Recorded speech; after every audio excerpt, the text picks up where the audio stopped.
एक ਧੀਆਂ ਬਾਰੇ ਨਜ਼ਮ ਲਿਖੀ ਮੈਂ ਬੜੀ ਦੇਰ ਦੀ ਲਿਖੀ ਤੇ ਦੋਸਤਾਂ ਦੀ ਫਰਮਾਇਸ਼ ਮੈਂ ਪੇਸ਼ ਕਰ ਰਿਹਾ। ਧੀਆਂ ਰੱਬ ਦੀਆਂ ਰਹਿਮਤਾਂ ਹੁੰਦੀਆਂ, ਇਹ ਨਿਮਾਣੀਆਂ ਉਚਾਰੀਆਂ ਪਰਾਇਆ ਧਨ ਹੁੰਦੀਆਂ ਤੇ ਕਦੀ ਮਾਂ ਪਿਓ ਨੂੰ ਤੰਗ ਨਹੀਂ ਕਰਦੀਆਂ। ਆਪ ਸੱਲੱਲਾਹੁ ਅਲੈहि ਵਸੱਲਮ ਦੇ ਘਰ ਧੀ पैदा हुई। हजूर नबी सल्लल्लाहु अलैहि वसल्लम के घर बीबी ज़हरा की गल कर रहे ते आपने फरमाया कि धीआं रब की रहमत होंदियां।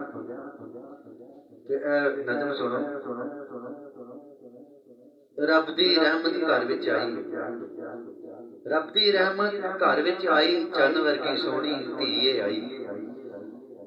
मापे भी धीआं नाल बहुत प्यार करते हैं। धीआं पराया धन ते रब की रहमत, रब की रहमत घर विच आई, चन्न वर्गी सोहनी धी आई।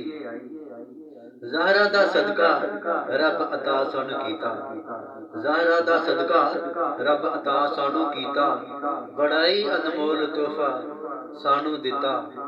सारियां ने रल के खुशी मनाई, रब दी धी रब दी रहमत घर विच आई। ਇਹ ਧੀਆਂ ਵਾਂਗਰ ਗੁੱਡੀਆਂ ਪਟੋਲੇ, ਇਹ ਧੀਆਂ ਵਾਂਗਰ ਗੁੱਡੀਆਂ ਪਟੋਲੇ, ਰਹਿਣ ਨਾ ਸਦਾ ਇਹ ਮਾਪਿਆਂ ਦੇ ਕੋਲੇ। ਇਹ ਧੀਆਂ ਵਾਂਗਰ ਗੁੱਡੀਆਂ ਪਟੋਲੇ, ਰਹਿਣ ਨਾ ਸਦਾ ਇਹ ਮਾਪਿਆਂ ਦੇ ਕੋਲੇ।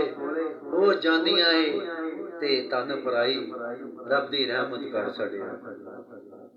ਧੀਆਂ ਨਿਮਾਣੀਆਂ ਇਹ ਵਿਚਾਰੀਆਂ ਕਿਹੜਾ ਉੱਠ ਉੱਠ ਖਾਂਦੀਆਂ, ਇਹ ਸਭ ਨੂੰ ਮਾਪਿਆਂ ਨੂੰ ਪਿਆਰੀਆਂ ਹੁੰਦੀਆਂ।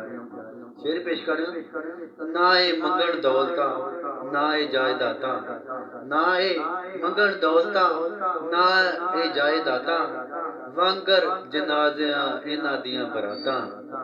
रब्बा कैसी तू किस्मत इन्हां दी बनाई, रब दी धी रब दी रहमत घर विच आई। इन्हां नूं ना रब्बा तत्ती वाह लाई, इन्हां नूं ना रब्बा तत्ती वाह लाई, जिंदगी विच ना गम कोई भी लाई।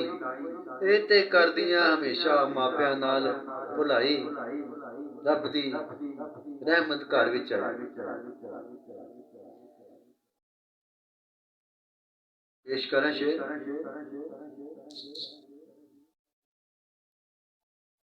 ਤਕੀਆਂ ਪਿਆਰ ਦੀਆਂ ਇਹ ਤੇ ਨਿਮਾਣੀਆਂ, ਭੁੱਖੀਆਂ ਭੁੱਖੀਆਂ ਪਿਆਰ ਦੀਆਂ ਇਹ ਤੇ ਨਿਮਾਣੀਆਂ, ਇਹ ਸ਼ਹਿਜ਼ਾਦੀਆਂ ਤਬਸਮ ਇਹ ਤੇ ਰਾਣੀਆਂ। ਭੁੱਖੀਆਂ ਪਿਆਰ ਦੀਆਂ ਇਹ ਤੇ ਨਿਮਾਣੀਆਂ, ਇਹ ਸ਼ਹਿਜ਼ਾਦੀਆਂ ਤਬਸਮ ਇਹ ਤੇ ਰਾਣੀਆਂ। ਬੋਲ ਨਾ ਦੇਣ ਇਹਨਾਂ ਦੇ ਉੱਚੇ ਸੁਣਾਈ, ਬੋਲ ਨਾ ਦੇਣ ਇਹਨਾਂ ਦੇ ਉੱਚੇ ਸੁਣਾਈ। रब दी रहमत घर विच आई, चन्न वर्गी सोहनी धी आई।